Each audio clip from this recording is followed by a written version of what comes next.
Hello అండి, అందరికీ నమస్తే. అందరూ ఎలా ఉన్నారండి? బాగున్నారా? ఈరోజైతే అందరికీ ఉపయోగపడే బ్రహ్మాండమైన కొత్త కిచెన్ టిప్స్ అండి. ఇవి మన రియల్ లైఫ్లో బాగా ఉపయోగపడే టిప్స్ అండి. ముఖ్యంగా బల్లులు ఇంట్లోకి రాకుండా మనం ఎలా చేసుకోవాలి అనేది హోమ్ రెమెడీ అనమాట. అన్ని టిప్స్ చాలా బాగా యూజ్ అవుతాయండి. వీడియోని అయితే స్కిప్ చేయకుండా చివరిదాకా చూసి మీకు ఏ టిప్ నచ్చింది అనేది కమెంట్ చేయండి. ఇంకా లేట్ చేయకుండా వీడియోలోకి వెళ్ళిపోదాం. ఈరోజైతే ఫస్ట్ టిప్ ఏంటంటే చూడండి, మనమైతే హ్యాండ్ వాష్ లిక్విడ్ అయితే వాడుతూ ఉంటాం కదా. మనం ఈ లిక్విడ్ డబ్బాలో ఇలా కనుక చేసామనుకోండి, మనకి అప్పటికప్పుడు స్టవ్ తుడుచుకోవడానికి మనకి సోప్ పెట్టాల్సిన అవసరం లేకుండా, అలాగే మనకి ఎంత జిడ్డుగా ఉన్నా సరే నీట్గా కావాలి, మనం వంట చేసుకుంటూ కూడా క్లీన్ చేసేసుకోవాలంటే ఇలా అయితే చేయండి. ఫస్ట్ అయితే ఒక డబ్బాలో ఈ విధంగా, అదే హ్యాండ్ వాష్ డబ్బాలో అండి, దాంట్లో ఒక షాంపూ ప్యాకెట్ని అయితే వేయండి. అలాగే కొద్దిగా వెనిగర్ను కూడా వేసుకోండి. వెనిగర్ను వేయడం వల్ల మనకి బల్లులు బొద్దింకలు కూడా రావన్నమాట. ఇలా కొద్దిగా వెనిగర్ని వేసేసుకొని దాంట్లోనే ఒక గ్లాసు, అంటే ఒక టీ గ్లాస్ కంటే కొద్దిగా ఎక్కువగా వాటర్ అయితే పోసేసుకొని ఇప్పుడు ఇంకా దీనికి మూత పెట్టేసేసి బాగా షేక్ చేసినట్లుగా అనండి. ఇలా బాగా షేక్ చేసామంటే ఆ షాంపూ అంతా కలిసిపోతుంది అనమాట వాటర్లో. అలాగే ఆ వెనిగర్ కూడా కలుస్తుంది. ఇలా బాగా కలిపేసి ఇంకా మనం పెట్టేసుకున్నామంటే మనం వంట చేసినప్పుడు కానీ, లేదంటే మనము వంట చేసేటప్పుడు కూడా ఒక్కోసారి అంతా జిడ్డుగా అయిపోతూ ఉంటుంది కదా. అలాగే మనం హ్యాండ్ వాష్ చేసుకోవాలన్నా ఈ విధంగా కనుక మనం చల్లేసుకొని మనం నీట్గా స్టవ్ని అయితే క్లీన్ చేసేసుకోవచ్చు అనమాట. చూడండి ఎంత జిడ్డుగా ఉందో. అలాగే వంట చేసేటప్పుడు అవి ఇవి చిట్లు కూడా ఇలా మరకలుగా పడి ఉంటాయి కదా. మనం ఇంకా స్టవ్ను మొత్తం సబ్బు పెట్టి నీళ్ళు వేసి కడగాల్సిన అవసరం లేకుండా ఈ విధంగా కొద్దిగా ఈ షాంపూ వాటరు వేసేసుకుని తర్వాత ఒక క్లాత్తో తుడిచామంటే నీట్గా అయిపోతుంది అనమాట స్టవ్ అంతా. ఇంకా మనం సోప్ పెట్టి అది ఇది ప్రాసెసే ఉండదు, నీళ్ళు పోసి కడగాల్సిన అవసరం ఉండదు. అలాగే నీట్గా ఉంటుంది. చూడండి ఇలా మనం నీట్గా క్లీన్ చేసేసుకోవచ్చు, జిడ్డు లేకుండా ఎంత నీట్గా ఉందో చూడండి. అలాగే ఈ ఘాటుకి, ఈ వెనిగర్ ఘాటుకి బల్లులు కానీ, చీమలు కానీ, బొద్దింకలు కూడా రావు. ట్రై చేయండి. ఇంకా నెక్స్ట్ టిప్ అండి, చూడండి మనమైతే చాకులను అయితే వాడుతూ ఉంటాం కదా. ఇవి మటన్ కట్ చేయడానికి ఎక్కువగా వాడుతూ ఉంటాము, చికెన్ మటన్ కట్ చేయడానికి. మరి మటన్ చికెన్ కట్ చేసేటప్పుడు ఇది ఒక్కోసారి మనకి ఆ స్మెల్కి అప్పుడు వెంటనే కడగకపోయామనుకోండి బ్యాడ్ స్మెల్ అనేది వస్తూ ఉంటుంది. బ్యాడ్ స్మెల్ వచ్చినప్పుడు మనం ఏదైనా కట్ చేసినా కూడా అదే స్మెల్ వస్తూ ఉంటుంది. అందుకోసమని మనకి ఎప్పుడైనా చాకులు బ్యాడ్ స్మెల్ వచ్చాయంటే ఈ విధంగా మనము ఒక నిమ్మకాయని ఈ విధంగా రుద్దేసేయాలన్నమాట. అలాగే చాకు కూడా ఇలా మనం కట్ చేసే చోట రుద్దడం వల్ల షార్ప్గా అయిపోతుంది అనమాట. మొద్దుబారిపోయినా సరే షార్ప్గా అవుతుంది.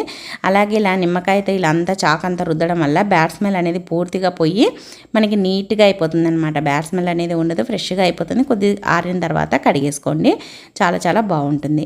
ఇంకా నెక్స్ట్ టిప్ అండి, చూడండి మనమైతే పుదీనాను అయితే తెచ్చుకుంటాం కదా. పుదీనాను తెచ్చుకుంటాం కానీ అది ఒలవడానికి చాలా కష్టపడుతూ ఉంటాము. అది ఒలవాలంటే చాలా టైం పడుతుంది అని అనుకుంటూ ఉంటాము. అలాగే మనకి ఇలా ఒలవడానికి కూడా టైం అనేది ఉండదు. ఎక్కువగా మార్కెట్ నుంచి ఉదయాన్నే తెచ్చుకుంటూ ఉంటాము, లేదంటే ఇంటి దగ్గరికి అమ్మడానికి వచ్చిన ఉదయాన్నే తీసుకుంటూ ఉంటాం కదా. మరి మనకి ఉదయము హడావిడిగా ఉంటాము, అది ఒలవడానికి టైం కాదని పక్కన పెట్టేస్తాము, ఇంకా అది వాడిపోయిందని పడేస్తూ ఉంటాము. అలా కాకుండా ఉదయమైనా ఎప్పుడైనా సరే మనం తీసుకున్న వెంటనే క్షణాల్లో ఒలిసేయచ్చు అనమాట. ఎంత లావు పుదీనా కట్టనైనా. ఇలాంటివి జాలి గిన్నెలు అయితే మన ఇంట్లో ఉంటాయి కదండి, మనం ఏదైనా వడగడానికి వాడుకుంటూ ఉంటాం కదా. దాంట్లో ఇలా పెట్టేసేసి చూడండి, ఇప్పుడు నేను వీడియోలో చూపించినట్లుగా ఇలా ఒలిసామనుకోండి ఈజీగా ఒలవచ్చు అనమాట. ఎన్ని కట్టలైనా సరే క్షణాల్లో ఒలిసేయచ్చు. చూడండి ఎంత బాగా ఒలిసొచ్చు. అలాగే కింద కూడా పడకుండా ఉంటుంది. మళ్ళీ కింద పడితే మళ్ళీ దాన్ని ఎత్తడం అదంతా ప్రాసెస్ లేకుండా ఈ విధంగా ఒలవచ్చు అనమాట. చాలా బాగా యూజ్ అవుతుందండి. ఇంకా దీంట్లోనే ఉండిపోతుంది కాబట్టి మనం అంతా ఒలిసిన తర్వాత తీసే కవర్లో పెట్టుకోవడానికి చాలా బాగుంటుంది అనమాట. అలాగే దీంట్లో కొద్దిసేపు పెట్టేసినా కూడా ఆ పుదీనా ఆకులకి ఏమైనా తడి ఉన్నా కూడా ఆరిపోతుంది అనమాట. ఆరిపోయి నీట్గా ఉంటుంది. తర్వాత ఇంకా మనం ఒక కవర్లోకి ఎత్తి పెట్టేసుకోవచ్చు, లేదంటే ఒక డబ్బాలోకైనా స్టోర్ చేసుకోవచ్చు అనమాట. ఇలా ఒలిసామంటే క్షణాల్లో ఒలవచ్చు అనమాట. మనకి టైం అనేది సేవ్ అవుతుంది. అలాగే మనకి నీట్గా ఉంటుంది అనమాట. చూడండి ఎంత బాగా ఉందో. ఇలానే దీంట్లోనే ఉంది కాబట్టి ఇది జాలిగిన్నె కదా, కొద్దిసేపు ఆరినా కూడా మనకి నీట్గా ఫ్రెష్గా అయిపోతుంది అనమాట. ట్రై చేయండి. అలాగే మనం పుదీనా ఒలిసిన తర్వాత ఈ కొమ్మలు కూడా ఉంటాయి కదా, ఈ కొమ్మల్ని మనం పడేస్తూ ఉంటాము. పడేయకుండా మన ఇంట్లో కుండీలు కనుక ఉన్నాయంటే ఆ కుండీల్లో చెక్కామనుకోండి మళ్ళీ పుదీనా అనేది వస్తుందన్నమాట. పుదీనా తొందరగా మొత్తం పారుకుంటుంది కాబట్టి ఈ విధంగా ఇవి కూడా వేస్ట్ కాకుండా మన కుండీల్లో చెక్కేసేయండి. ఇంకా నెక్స్ట్ టిప్ అండి, మనం పప్పుని అయితే తెచ్చుకుంటాం కదా. పప్పుల్ని ఎక్కువగా తెచ్చుకున్నప్పుడు ఈ విధంగా కనుక స్టోర్ చేసామనుకోండి మనకి ఎన్ని రోజులున్నా పప్పులు స్మెల్ రావన్నమాట. నార్మల్గా అయితే పప్పులు తొందరగా పాడైపోతూ ఉంటాయి, స్మెల్ కూడా వస్తూ ఉంటాయి, ముక్కిన వాసన వస్తూ ఉంటాయి. అలా స్మెల్ రాకుండా ఉండాలి, మనకి పప్పులు ఫ్రెష్గా ఉండాలి అని అంటే ఇలా అయితే చేయండి. పప్పుల డబ్బాలో ఒక 2-3 బిర్యానీ ఆకులను వేసి పెట్టేసుకోవాలన్నమాట. మనకి పప్పుల క్వాంటిటీని బట్టి బిర్యానీ ఆకులను అయితే వేయండి. ఇలా ఒక 2-3 బిర్యానీ ఆకులు వేసి పెట్టేసామనుకోండి, మనకి పప్పులు ఇంకా ఎన్ని రోజులున్నా పాడవకుండా, స్మెల్ రాకుండా ఫ్రెష్గా ఉంటాయన్నమాట. ఈ విధంగా స్టోర్ చేసుకోవడం వల్ల మీరు కూడా తప్పకుండా ఎక్కువ తెచ్చుకున్నప్పుడు ఇలానే స్టోర్ చేసుకోండి. ఇంకా నెక్స్ట్ టిప్ అండి, మనము ఎక్కువగా నల్ల ఈగలు వస్తూ ఉంటాయి కదా, మనం ఏం చేసినా అవి పోనే పోవు. ఇప్పుడు ఇంకా మామిడిపళ్ళ సీజన్ కాబట్టి నల్ల ఈగలు ఆ స్మెల్కి ఎక్కువగా వస్తూ ఉంటాయి. ఇంకా సమ్మరు, అదీగాక పిల్లలు ఇంట్లోనే ఉంటారు, అవి ఇవి తిని వేస్తూ ఉంటారు. ఇంకా మామిడిపళ్ళ సీజన్ కాబట్టి ఇంకా ఎక్కువగా వస్తూ ఉంటాయి. మరి నల్ల ఈగలు కానీ అలాగే దోమలు కానీ రాకుండా ఉండాలి అంటే ఇలా అయితే చెయ్యండి. ఫస్ట్ అయితే ఒక గిన్నెలో వాటర్ అయితే తీసుకోండి, దాంట్లో ఈ విధంగా కల్లుప్పును వేసి బాగా కలపండి. అది కరిగిన తర్వాత ఇలా కొద్దిగా పసుపును కూడా వేయండి. వేసేసి బాగా కలిపేసేసి మనం స్టవ్ క్లీన్ చేసిన తర్వాత ఇంకా స్టవ్ పైన అలా కొద్దిగా స్ప్రే చేసామనుకోండి, నల్ల ఈగలు అనేది రావు అనమాట. ఎందుకంటే స్టవ్ పైన మనం అలానే పెట్టేసామంటే మనకి వంట చేసేటప్పుడు ఒక్కొక్కసారి అవి వాలుతూనే ఉంటాయి, అవి ఎక్కడంటే అక్కడ వాలింటాయి కాబట్టి మనకు భయం కూడా వేస్తూ ఉంటుంది. కాబట్టి ఈ విధంగా చేసామనుకోండి మనకి నీట్గా ఉంటుందన్నమాట. ఇంకా పసుపు వేసాం కదా, పసుపు మరకలు పడతాయని అనుకోవద్దు, పసుపు ఎక్కువగా వేయలేదండి, అది కొద్దిగా వేసుకుంటే సరిపోతుంది. అలాగే మనం వేసిన తర్వాత ఇలా నీట్గా చేసుకున్నా కూడా ఆ పసుపు అనేది దానికి ఆ ఘాటు ఉంటుంది కాబట్టి మనకి ఈగలు అనేది రావన్నమాట. అలాగే ఈ వాటర్ని ఇల్లు తుడిచే వాటర్లో పోసి మనం ఇల్లు తుడిచినా కూడా ఇల్లు కూడా చాలా ఫ్రెష్గా ఉంటుంది, ఇంట్లో ఫ్లోర్ పైన కూడా ఈగలు వాలకుండా ఉంటాయి. ఇంకా నెక్స్ట్ టిప్ అండి, చూడండి, మనమైతే టీషర్ట్ని ఇలా మడత పెట్టేస్తూ ఉంటాం కదా, మనం ఎక్కడికైనా ఊర్లోకి వెళ్ళేటప్పుడు మనం సర్దుకోవాలంటే ఇలా మడత పెట్టామనుకోండి తీయంగానే ఊడిపోతూ ఉంటుంది. అలా కాకుండా నేను వీడియోలో చూపించినట్లుగా కనుక మడత పెట్టేసామనుకోండి మనకి మడతలు అనేది ఊడిపోవు, అలాగే నీట్గా ఉంటాయి, అలాగే మనకి ఎప్పుడూ నీట్గా ఫ్రెష్గా ఉంటుందన్నమాట. మడతలు ఊడిపోకుండా మనం బట్టలు కూడా ఎక్కువగా సర్దుకోవచ్చు అనమాట. అలాగే చూడండి, ఇలా నేను వీడియోలో చూపించినట్లుగా ఇలా ఫస్ట్ అయితే కింద ఈ విధంగా ఫోల్డ్ చేయండి. ఇలా ఫోల్డ్ చేసేసి తర్వాత మళ్ళీ ఇలా మడత పెట్టేసేయండి. ఇలా మడత పెట్టేసి అటు ఇటు ఇలా మడత పెట్టేసేయాలన్నమాట. ఇలా పెట్టిన తర్వాత ఇప్పుడు నేను వీడియోలో చూపించినట్లుగా ఇలా అటు ఇటు పెట్టిన తర్వాత ఇప్పుడు పైనుంచి ఇలా రౌండ్గా చుట్టేసుకుంటూ రండి. ఇలా చుట్టేసేయాలన్నమాట. ఇలా చుట్టడం వల్ల మనకి ఏమవుతుందంటే అది చిన్నగా అయిపోతుంది అనమాట. ఇంకా మనం ఎంత తీసినా కూడా రాదు, మనం తీసేంత వరకు రాదనమాట. అది కింద పడినా మడత ఊడిపోదు, అలాగే తక్కువ ప్లేస్లో ఎక్కువ బట్టలు సర్దేసుకోవచ్చు. మనము టూర్లకు కానీ ఎక్కడికైనా వెళ్ళేటప్పుడు కూడా చాలా బాగా యూజ్ అవుతుందన్నమాట. చూడండి ఎంత చిన్నగా అయిపోయింది, ఇది మన హ్యాండ్ బ్యాగ్లో కూడా ఎన్నైనా పెట్టేసుకోవచ్చు అనమాట. ఈ విధంగా చేయడం వల్ల మనకి నీట్గా ఉంటుంది, ఫోల్డ్ ఊడిపోకుండా ఉంటుంది, తక్కువ ప్లేస్లో ఎక్కువ బట్టలు సర్దేసుకోవచ్చు, అలాగే చూడడానికి కూడా చాలా నీట్గా ఉంటుందన్నమాట. చూడండి, హైజీనిక్గా ఉంటుంది. మీరు కూడా ట్రై చేయండి. ఇలా చేసామంటే చాలా చాలా బాగా ఉంటుందన్నమాట. ఇంకా నెక్స్ట్ టిప్ అండి, చూడండి, చాలామంది మనము గిన్నెలు కడిగిన తర్వాత సింకును కూడా నీట్గా కడుగుతూ ఉంటాం కదా, కడిగినా కూడా ఒక్కొక్కసారి బల్లులు బొద్దింకలు అనేది ఆ సింకులో హోల్స్లో నుంచి బయటికి వస్తూ ఉంటాయి. నైట్ టైంలో ఎక్కువగా వస్తూ ఉంటాయి అన్నమాట. నైట్ మనం పడుకున్న తర్వాత శబ్దం చేయం కదా, అప్పుడు ఎక్కువగా వస్తూ ఉంటాయి. అలాంటప్పుడు ఈ టిప్ని అయితే ట్రై చేయండి. ఆ సింకులో హోల్స్లో ఈ విధంగా కొద్దిగా కల్లుప్పునైతే వేయండి. ఇలా కల్లుప్పును కొద్దిగా ఇలా వాటర్లో అనేసేసి వేయాలన్నమాట. లేదంటే ఇలా వాటర్లో కొన్ని మగ్గులో నీళ్లు పోసుకొనైనా అది కొద్దిగా కరిగిన తర్వాతనైనా ఈ విధంగా నేను వీడియోలో చూపించినట్లుగా సింకులో కొన్ని చల్లండి. అలాగే ఇలా హోల్స్లో కూడా వేసేసేయండి. ఇలా వేసామనుకోండి మనకి ఎక్కువగా బొద్దింకలు బల్లు వస్తూ ఉంటాయి కదా, అస్సలు రావన్నమాట. చూడండి, ఈ విధంగా కొద్దిగా పసుపును వేసేసి అలాగే కొద్దిగా సాల్ట్ను కానీ లేదంటే కల్లుప్పును కానీ వేసేసి తర్వాత కొద్దిగా నిమ్మరసాన్ని పిండేసుకున్నామనుకోండి, ఇంకా నైట్ పడుకునేటప్పుడు ఇలా ఒక 4-5 రోజులు రోజు చేసామనుకోండి ఇంకా దాంట్లో నుంచి వచ్చే బల్లులు కానీ బొద్దింకలు కానీ ఇంకా రావన్నమాట. అలాగే కొద్దిగా వేడినీళ్ళు కూడా కావలిస్తే పోయండి. వేడినీళ్ళు పోయడం వల్ల ఇంకా దాంట్లో ఏదైనా పైపుల్లో ఉన్నా కూడా అవి ఇంకా చచ్చిపోతాయన్నమాట, అస్సలు రావు. ట్రై చేయండి. పైపులు ఏమీ కాదనమాట, ఎందుకంటే మనం హాట్ వాటర్ పోసేది కొన్నే అయినా దానివల్ల ఆ పైపులకు ఏమి ఇబ్బంది ఉండదు. ట్రై చేయండి. ఇంకా నెక్స్ట్ టిప్ అండి, చూడండి మనం వడియాలను అయితే ఇంకా సమ్మర్ వచ్చేసింది కాబట్టి పెట్టుకుంటూ ఉంటాం కదా. ప్రతి ఒక్కరి ఇల్లులో వడియాలు అయితే పెడుతూ ఉంటారు. మరి వడియాలను ఎక్కువ రోజులు స్టోర్ చేసుకోవాలి, పాడవకుండా పెట్టుకోవాలి అంటే ఇలా అయితే చెయ్యండి. మనం వడియాలను పెట్టుకున్నప్పుడే ఫస్ట్ బాగా ఎండనివ్వాలన్నమాట. అవి ఇలా తుంచితే పలపల అనేటట్లుగా ఎండనివ్వాలన్నమాట. ఎంత బాగా ఎండితే అన్ని రోజులు ఎక్కువగా స్టోర్ ఉంటాయి. అలాగే ముఖ్యంగా గుర్తుంచుకోవాల్సిందంటే మనం వడియాలను ఎప్పుడైనా సరే ఆషాఢ మాసం వస్తుంది కదా, ఆషాఢ మాసంలో ఎండకు పెట్టడం వల్ల మనకి ఎన్ని నెలలున్నా ఎన్ని సంవత్సరాలున్నా కూడా పాడవవు. అలాగే ఉడియాలు పెట్టుకునే డబ్బాలో కొన్ని బియ్యాన్ని అయితే వేసి పెట్టేసేయాలన్నమాట. బియ్యాన్ని వేసి పెట్టడం వల్ల ఏమవుతుందంటే మనకి ఆ ఉడియాల్లో నుంచి ఏదైనా చెమ్మ, వర్షాకాలంలో చలికాలంలో ఏదైనా చెమ్మ వచ్చినా కూడా ఆ బియ్యం అనేది ఆ చెమ్మను పీల్చేస్తాయి. కాబట్టి ఇంకా ఉడియాలకు ఎటువంటి ప్రాబ్లం ఉండదు. తర్వాత పైన కూడా ఈ విధంగా ఒక న్యూస్ పేపర్ని కానీ ఒక టిష్యూ పేపర్ని కానీ పెట్టేసుకోవాలన్నమాట. ఇలా పెట్టడం వల్ల కూడా మనకి ఉడియాలు అనేది ఎక్కువ రోజులు స్టోర్ ఉంటాయన్నమాట. ఎక్కువ రోజులు కాదండి, ఎక్కువ సంవత్సరాలనే చెప్పొచ్చు. ఇలా చేస్తే 2-3 సంవత్సరాలైనా కూడా టేస్ట్ మారవు, కలర్ మారవు, అలాగే ఫ్రెష్గా ఇప్పుడు ఎలా ఉన్నాయో అలానే ఉంటాయి. మీరు కూడా తప్పకుండా ట్రై చేయండి. ఇంకా నెక్స్ట్ టిప్ అండి, చూడండి మనమైతే సబ్బుతో ఇలా కనుక చేసామనుకోండి, ఇంకా మన ఇంటికి ఎవరైనా బంధువులు వచ్చినా మనకి బాత్రూమ్ అనేది ఎప్పుడు ఫ్రెష్గా ఉంటుందన్నమాట. ఫస్ట్ అయితే మన ఇంట్లో చిన్న చిన్న సబ్బు ముక్కలు ఉంటే ఆ సబ్బు ముక్కల్ని ఇలా కొబ్బరి తురిమే ప్లేట్ పైన ఈ విధంగా నేను వీడియోలో చూపించినట్లుగా ఇలా తురుముకోండి. ఇంకా నా దగ్గర చిన్న చిన్నవి ఏమీ లేవనేసి నేనైతే ఇలా చేస్తున్నాను అనమాట. ఎందుకంటే చిన్న చిన్నవి ఉన్నప్పుడంతా నేను ఈ విధంగా వాడుతూ ఉంటానన్నమాట. అందుకని నా దగ్గర చిన్న చిన్న సోప్ ముక్కలు అయితే అసలు ఏమీ మిగలవు. ఇప్పుడైతే నేను మంచి సోప్నే ఈ విధంగా ఇలా తురుముతున్నాను అనమాట. ఇలా చిన్న చిన్నగా తురుముకోండి. ఇలా మనము ఇలా తురిమేసుకోవాలన్నమాట. ఇలా వీడియోలో చూపించినట్లుగా మీకు ఎంత కావాలంటే అంత సబ్బునైతే తురిమేసుకోండి. మనకి బట్టల సోప్ అనే కాదు, స్నానానికి వాడే సోప్ అయినా ఏదైనా సరే ఇలా తురిమేసుకున్న తర్వాత చూడండి ఈ విధంగా చిన్న చిన్నగా వచ్చిందనమాట. ఇప్పుడు దీంట్లో కొద్దిగా వంట సోడాని అయితే వేసుకోండి.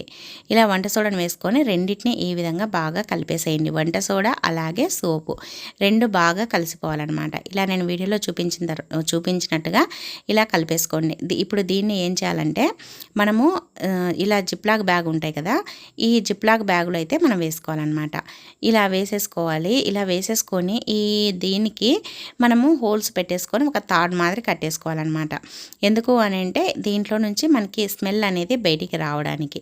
ఇలా చూడండి ఇప్పుడైతే అంతా వేసేసుకొని ఇప్పుడైతే ఇలా మొత్తం లాక్ చేసినట్లుగా అనేసేయాలన్నమాట. అన్న తర్వాత ఇప్పుడు ఏం చేయాలంటే మనము దీనికి ఒకటి ఏదైనా సరే దారము కొద్దిగా గట్టిగా ఉంటుంది చూడండి, మామూలుగా పువ్వులల్లే దారం కాకుండా కొద్దిగా గట్టిగా ఉండే దారంనైతే తీసుకొని ఇలా దారంనైతే దీనికి ఇలా హోల్ పెట్టేసేసి దారంనైతే ఇలా చూడండి ఇనుప కడ్డీని కానీ ఏదైనా వేడి చేసి కానీ లేదంటే కత్తెరతోనైనా సరే చిన్నగా హోల్ చేసేసుకొని ఈ విధంగా కట్టేసుకోవాలి. ఇలా మనము ఇలా ముడి వేసిన తర్వాత ఇప్పుడైతే ఏం చేయాలంటే దీన్ని మనకి ఫ్లెష్ ట్యాంక్ ఉంటుంది కదా, ఫ్లెష్ ట్యాంకులో అయితే వేసుకోవాలన్నమాట. ఇంకా దీంట్లో నుంచి స్మెల్ రావడానికి అనేసి ఇప్పుడైతే దీనికి హోల్ అయితే పెడతాను చూడండి. మనం పిన్నిస్తోనైనా పెట్టుకోవచ్చు, లేదంటే టూత్ పిక్లు ఉంటాయి కదా, టూత్ పిక్తోనైనా పెట్టేసుకోవచ్చు అనమాట. ఎలా అయినా సరే మీ ఇష్టం. ఈ విధంగా అక్కడక్కడ పెట్టేసుకున్నామంటే ఇంకా మనం బాత్రూంలో వాడిన ప్రతిసారి మనం బాత్రూమ్ వాడినప్పుడంతా బ్యాడ్ స్మెల్ వస్తూ ఉంటుంది కదా, అలా బ్యాడ్ స్మెల్ రాకుండా నీట్గా ఫ్రెష్గా ఉంటుందన్నమాట. ఇలా మనం బాత్రూమ్ దీంట్లో పెట్టేసేయాలన్నమాట. ఫ్లెష్ ట్యాంక్లో పెట్టేసేసి మనము ఇంకా వాడినప్పుడల్లా మనము వాటర్ని వదిలినప్పుడల్లా దాంట్లో నుంచి నురుగు అనేది బాగా వస్తుందన్నమాట. బ్యాడ్ స్మెల్ అనేది ఉండదు. బాత్రూమ్ కూడా ఎప్పుడు నీట్గా ఉంటుందన్నమాట. ఈ విధంగా మనకి ఆ థ్రెడ్ని ఇలా బయటికి పెట్టేసేయండి, ఎందుకంటే దాంట్లోకి పడిపోకుండా ఉంటుంది. ఈ విధంగా వాడినప్పుడల్లా నీట్గా ఉంటుంది. ట్రై చేయండి. ఇంకా నెక్స్ట్ టిప్ అండి, మనం ఇడ్లీకి కనుక ఈ మెజర్మెంట్తో కనుక మనం నానబెట్టుకున్నాం అనుకోండి, ఇడ్లీ అనేది చాలా చాలా బాగా వస్తుంది, చాలా స్మూత్గా వస్తుంది, అలాగే టేస్ట్ కూడా చాలా బాగుంటుంది అన్నమాట. చూడండి చాలా ఇలా మనకి 2 వేలతో తుంచితే తునిగేలాగా వస్తుందన్నమాట. 3 కప్పుల ఇడ్లీ రవ్వ తీసుకున్నామంటే 1 కప్పు మినపప్పును తీసుకోవాలి. ఇది కరెక్ట్ మెజర్మెంట్ అనమాట. ఈ విధంగా 3 కప్పుల ఇడ్లీ రవ్వకి 1 కప్పు మినపప్పు, అలాగే 1 టేబుల్ స్పూన్ అంతా మెంతులు వేసుకోవాలి. మెంతులు వేసుకోవడం వల్ల ఎవరు తిన్నా సరే షుగర్ అనేది పెరగదనమాట. అలాగే టేస్ట్ కూడా బాగుంటుంది. ఈ మెంతులు వేయడం వల్ల స్మూత్గా కూడా వస్తాయి. మీరు కూడా ట్రై చేయండి. ఇంకా నెక్స్ట్ టిప్ అండి, మనము బియ్యాన్ని అయితే స్టోర్ చేసుకుంటూ ఉంటాం కదా. మనం ఎక్కడికైనా ఊర్లోకి వెళ్ళేటప్పుడు బియ్యం బస్తాని ఈ విధంగా ఇలా చుట్టేసి పెడతాము. ఇలా పెట్టడం వల్ల అది ఓపెన్ అవుతూ ఉంటుంది. ఇంకా దాంట్లోకి బల్లులు, చీమలు, పురుగులు పోతూ ఉంటాయి. బొద్దింకలు ఉంటే బొద్దింకలు కూడా పోతూ ఉంటాయి. అలా కాకుండా నేను వీడియోలో చూపించినట్లుగా మనం ఎక్కడికైనా ఊర్లోకి వెళ్ళేటప్పుడు ఇలా కనుక చేసామనుకోండి, ఎలుకలు కానీ బల్లులు కానీ పోవన్నమాట. మనకి ఎలుకలు కానీ బల్లులు కానీ పోయాయంటే దాంట్లో పాస్ పోసింటాయేమో, గలీజ్ చేసింటాయేమో అనే టెన్షన్, మనం వాడుకోవాలని కూడా భయం వేస్తూ ఉంటుంది. అలా కాకుండా ఇప్పుడు నేను వీడియోలో చూపించినట్లుగా ఇలా ఒక గాజునైతే ఆ బియ్యం బస్తాకి ఈ విధంగా తొడిగేసేయండి. ఇలా చేసామనుకోండి మనకి ఇంకా అసలు బల్లులు కానీ బొద్దింకలు కానీ ఏమి పోతాయని టెన్షన్ ఉండదు. నీట్గా ఉంటుంది, చాలా బాగుంటుంది అనమాట. ఈ విధంగా చేయడం వల్ల ఇలా చుట్టేసి ఇంకా పెట్టేశారంటే చాలా బాగుంటుంది. మీరు కూడా ట్రై చేయండి. మనం వాడుకోవాలన్నప్పుడు ఇలా తీసామంటే ఈజీగా వచ్చేస్తుంది అనమాట. మనకి ఎక్కువ కష్టపడాల్సిన అవసరం కూడా ఉండదు. మీరు కూడా తప్పకుండా ట్రై చేయండి. ఇలా చేశారంటే మీకు టెన్షన్ అనేది ఉండదన్నమాట. ఇంకా నెక్స్ట్ టిప్ అండి, చూడండి మనమైతే ఎప్పుడైనా కరెంటు పోయినప్పుడు ఈ విధంగా అయితే చేయండి. మనం సెల్లో మొబైల్లో లైట్ వేస్తూ ఉంటాం కదా, అలా లైట్ వేసినప్పుడు ఎక్కువ వెలుతురు రావాలి అని అంటే ఇలా అయితే చేయాలన్నమాట. మన ఇంట్లో గాజు గ్లాస్ ఉంటుంది కదా, గాజు గ్లాస్ని ఈ విధంగా మొబైల్ పైన ఈ విధంగా బోర్లిచ్చేసేయండి. ఇలా మొబైల్ పైన బోర్లించామనుకోండి మనకి వెలుతురు అనేది ఎక్కువగా వస్తుందన్నమాట. ఈ విధంగా బోర్లించడం వల్ల వెలుతురు ఎక్కువగా వస్తూ ఉంటుంది, మనకి టెన్షన్ లేకుండా ఉంటుందన్నమాట. ఇంకా మనకి కరెంటు పోయినా కూడా మనకి ఆ రూమ్ అంతా వెలుతురు ఉంటుంది కాబట్టి మనకి వెలుతురు లేదు, మబ్బు ఉంది అని, చీకటి ఉంది అనే టెన్షన్ పడాల్సిన అవసరం ఉండదు. మళ్ళీ కరెంటు వచ్చేంత వరకు కూడా మనం ఈ విధంగా వాడుకోవచ్చు. ఇంకా నెక్స్ట్ టిప్ అండి, చూడండి మనమైతే గోధుమ పిండితో చపాతీలు చేస్తూ ఉంటాం కదా. మన ఇంటికి ఎక్కువ మంది బంధువులు వచ్చినప్పుడు పిండి కలపాలంటే ఎక్కువగా ఇబ్బంది పడుతూ ఉంటాం కదా. అలా ఇబ్బంది పడాల్సిన అవసరం లేకుండా, చెయ్యి పెట్టి కలపాల్సిన అవసరం లేకుండా, చేతులు నొప్పి పుట్టాల్సిన అవసరం లేకుండా ఈ విధంగా అయితే చెయ్యండి. ఈ విధంగా ఒక మిక్సీ జార్ని అయితే తీసుకొని మిక్సీ జార్లో మీకు ఎంత పిండి కావాలనో అంత పిండిని అయితే పోసేసుకోండి. ఇలా వేసుకున్న తర్వాత ఇప్పుడు దీంట్లోనే కొద్దిగా ఉప్పు, అంటే మనకి ఆ పిండికి ఎంత పడుతుందో తెలుస్తుంది కదా, ఉప్పు అలాగే కొంచెం పాలు వేయండి. ఒక 2 టేబుల్ స్పూన్ల దాకా పాలు వేసామంటే పిండి అనేది చాలా స్మూత్గా వస్తుందన్నమాట. ఆ పాల గిన్నెలోనే వాటర్ను కూడా కొద్దిగా అలా లొడిపి వేసేసి ఇంకా మనం ఇలా ఫస్ట్ అయితే మిక్సీ తిప్పేసుకోవాలన్నమాట. ఇంకా వాటరు ఫస్ట్ ఎక్కువగా పోయకూడదు, కావాలంటే కొన్ని మళ్ళీ వాటర్ వేసి తిప్పేసినా సరిపోతుందన్నమాట. ఇంకా నేను పాలను వేసాను, కొన్ని పాలు గిన్నెలోనే నీళ్లు కలిపి వేసాను కదా, సరిపోయింది. ఇప్పుడు ఈ విధంగా మనం తిప్పేసుకొని ఇంకా చూడండి పిండి కూడా చాలా స్మూత్గా వచ్చింది కదా. ఇప్పుడు కావాలంటే దీంట్లో కొద్దిగా ఆయిల్ వేసుకొని మనం పిండిని అయితే కలిపేసుకోవచ్చు అనమాట. లేదు ఆయిల్ కూడా కావాలంటే పిండిలోనే వేసేసుకొని మిక్సీ పట్టేటప్పుడే కలిపేసుకోవచ్చు. ఇప్పుడు ఈ విధంగా ఇంకా కొద్దిగా ఆయిల్ వేసేసి ఇలా అనేసామంటే చూడండి ఇంకా మనం చెయ్యి పెట్టి సపరేట్గా పిసికి కలపాల్సిన అవసరం ఉండదు. ఎన్ని చపాతీలైనా మనం పిండిని నానబెట్టకుండా వెంటనే రుద్దేసుకోవచ్చు అనమాట. నార్మల్గా కలిపిన పిండి కంటే ఈ పిండి చాలా స్మూత్గా ఉంటుంది అనమాట. అసలు చపాతీలు కూడా ఇలా రుద్దంగానే సాగిపోయేటట్లుగా ఉంటుందన్నమాట. చాలా చాలా సింపుల్ అనమాట. మీరు కూడా ట్రై చేయండి. ఇలా చేయడం వల్ల మనకి ఎక్కువ కష్టపడాల్సిన అవసరం ఉండదు, ఎక్కువగా కష్టపడి రుద్ది చపాతీలను చేయాల్సిన అవసరము ఉండదు. ఈ విధంగా చేయండి. తర్వాత ఇలా అంతా ఒకసారి ముద్ద మాదిరి చేసుకున్న తర్వాత పైన కొద్దిగా ఆయిల్ని వేసేసి మీకు వీలైతే ఒక 5 మినిట్స్ నానబెట్టేసుకోండి, లేదంటే వెంటనే చపాతీలను అయితే చేసేసుకోండి. ఇంకా సింపుల్గా ఈజీగా చేసేసుకోవచ్చు. ట్రై చేయండి. ఇంకా నెక్స్ట్ టిప్ అండి, లాస్ట్ టిప్, ప్రతి ఒక్క ఆడవారు పడే టెన్షన్ అయితే పోతుందన్నమాట. ఫస్ట్ అయితే ఒక గిన్నెలో వాటర్ అయితే తీసుకోండి. ఆ వాటర్ తీసుకున్న తర్వాత దాంట్లోనే కొద్దిగా డెటాల్ని కూడా వేయండి. డెటాల్ని కూడా వేసిన తర్వాత ఇప్పుడు దీంట్లోనే మన ఇంట్లో కర్పూరం ఉంటుంది కదా, కర్పూరం 1 కానీ 2 కానీ కర్పూరం బిళ్ళల్ని ఇలా స్మాష్ చేసేసి వేయాలన్నమాట.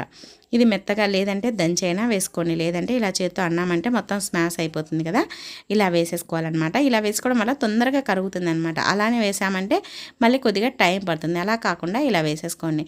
అలాగే జవాద్ పౌడర్ ఉంటుంది కదా, మనం జవాద్ పౌడర్ ఎక్కువగా పూజల్లో వాటిలో వాడుతూ ఉంటారు కదా, ఇది మంచి స్మెల్ అయితే ఉంటుందన్నమాట. మన ఇల్లు ఎప్పుడు మంచి సువాసనతో ఉంటుంది ఈ జవాద్ పౌడర్ వాడడం వల్ల. జవాద్ పౌడర్ కూడా ఒక చిటికెడంతా వేసేసుకొని ఇంకా బాగా కలిపేసుకొని ఈ వాటర్లో ఒక క్లాత్ని అయితే ఇలా ముంచేసేయండి. మామూలుగా అయితే మనం ఈ వాటర్ తోటి కనుక మనకి బూజులు ఎక్కువగా వస్తూ ఉంటాయి కదా, బూజులు దులిపిన తర్వాత ఈ వాటర్తో ఇలా క్లాత్ను ముంచేసి ఒక స్టిక్ ఇప్పుడైతే నేను మామూలుగా ఈ కర్రకైతే చూపిస్తున్నాను. చపాతీ కాల్చుకోవడానికి దానికి ఉండే చెక్క గరిటెకు ఒక కర్రతో కానీ, లేదంటే మనము మాపు ఉంటుంది కదా, మాపు పెట్టేదానికి ఆ కర్రకు కానీ ఇలా క్లాత్ను కట్టేసుకొని బూజులు ఎక్కడైతే ఉన్నాయో, బూజుల పురుగులు, సాలె పురుగులు, అలాగే మనకి బూజులు ఎక్కడైతే ఉన్నాయో ఆ ప్లేస్లో కనుక దీంతో అన్నామనుకోండి, ఇంకా మళ్ళీ జన్మలో అక్కడికి రావన్నమాట బూజులు. అలాగే ఈ ఘాటుకి, ఈ స్మెల్కి ఒక్క బల్లి కూడా, గోడ పైన ఎక్కువగా బల్లులు తిరుగుతూ ఉంటాయి కదా, ఒక్క బల్లి కూడా కనిపించదు. అసలు చూద్దామన్నా కూడా రావన్నమాట, ఇంకా జన్మలో రావు. అలాగే స్టవ్ కూడా ఈ వాటర్తో కనుక తూర్చామనుకోండి, ఒక్క బల్లి కానీ, ఒక్క బొద్దింక కానీ కనిపించదనమాట. చాలా బాగా యూజ్ అవుతుంది. మనము స్టవ్ మాత్రమే కాకుండా, బూజులకు మాత్రమే కాకుండా ఇలా ఫ్రిడ్జ్ను కూడా ఈ దీంతో తూర్చొచ్చు అనమాట. ఎందుకంటే ఫ్రిడ్జ్ పైన కూడా ఒక్కోసారి బల్లులు ఎక్కుతూ ఉంటాయి, బొద్దింకలు కూడా ఎక్కుతూ ఉంటాయి కదా. అలా బొద్దింకలు కానీ, బల్లులు కానీ ఎక్కవన్నమాట. ఈ స్మెల్ వాటికి పడదనమాట. అలాగే ఇలా మనం వాటర్ ప్యూరిఫైరు, అలాగే మన ఇంట్లో ఉండే డైనింగ్ టేబుల్స్ అయినా, ఏవైనా సరే టేబుల్స్ అన్నీ ఇలా నీట్గా తూర్చేసుకోవచ్చు అనమాట. మనం తినడానికి కూడా దీనిపైన తింటూ ఉంటాం కదా, అలాగే మనము అవి ఇవి బుక్స్ అవి పెట్టుకుంటూ ఉంటాం కాబట్టి బల్లులు కానీ, బొద్దింకలు కానీ, ఏదైనా చిన్న చిన్న పురుగులు కానీ రావన్నమాట. అలాగే మన ఇంట్లో ఉండే డ్రెస్సింగ్ టేబుల్ని కూడా ఈ వాటర్తో డ్రెస్సింగ్ టేబుల్ని కూడా తూర్చుకోవచ్చు.